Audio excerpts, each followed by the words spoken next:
മൂന്ന് കാര്യങ്ങളാണ് നമ്മുടെ ജീവിതത്തിൽ പ്രധാനമായി സംഭവിക്കുന്നത്. ഒന്ന് റീസൺസ്, രണ്ട് സീസൺസ്, മറ്റൊന്ന് ലെസൺസ്. ചില കാര്യങ്ങൾ ഉണ്ടാകുന്നത് നമ്മെ പഠിപ്പിക്കാൻ തന്നെയാണ്.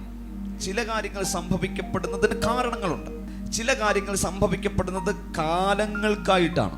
നിങ്ങളുടെ ജീവിതത്തിൽ നിങ്ങൾ പ്രതീക്ഷിക്കപ്പെടാത്തൊരു സാഹചര്യത്തിനകത്തേക്ക് നിങ്ങൾ ചെന്ന് വീഴുന്നെങ്കിൽ അതിന്റെ പിന്നിൽ ദൈവത്തിനൊരു റീസൺ ഉണ്ട്. കാരണം ഈ ഭൂമിയിൽ ദൈവം അറിയാതെ ഒന്നും സംഭവിക്കപ്പെടുന്നില്ല. ഈ ഭൂമിയിൽ നീ ചോദിക്കുന്ന എല്ലാ ചോദ്യങ്ങൾക്കും ദൈവത്തിന്റെ കയ്യിൽ മറുപടിയുണ്ട്. പക്ഷേ ദൈവം ചില കാര്യങ്ങൾ താമസിപ്പിക്കുന്നതിന് കാരണം അതിന്റെ പിന്നിൽ ദൈവത്തിന് ഒരു റീസൺ ഉള്ളത് കൊണ്ടാണ്.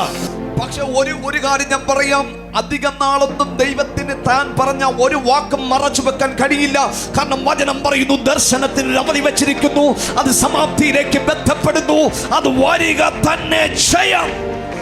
ഇതാരോട് ഞാൻ സംസാരിക്കുന്നു എന്ന് എനിക്കറിയില്ല. പക്ഷെ പരിശുദ്ധാത്മാവനോട് പറയുന്നു, മോശയോട് സംസാരിച്ചതുപോലെ നീ നിൽക്കുന്ന സ്ഥലം വിശുദ്ധമാകയാൽ. അതിന്റെ അർത്ഥം, മോശെ നീ നിൽക്കുന്ന സ്ഥലം പ്രശ്നമുള്ള സ്ഥലമെന്നല്ല. നീ നിൽക്കുന്ന സ്ഥലം ഞാൻ നിൽക്കുന്ന സ്ഥലമാണ്.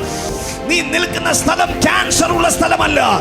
നീ നിൽക്കുന്ന സ്ഥലം ട്യൂമർ ഉള്ള സ്ഥലമല്ല. നീ നിൽക്കുന്ന സ്ഥലം രോഗമുള്ള സ്ഥലമല്ല. നീ നിൽക്കുന്ന സ്ഥലം ഞാൻ നിൽക്കുന്ന സ്ഥലമാണ്.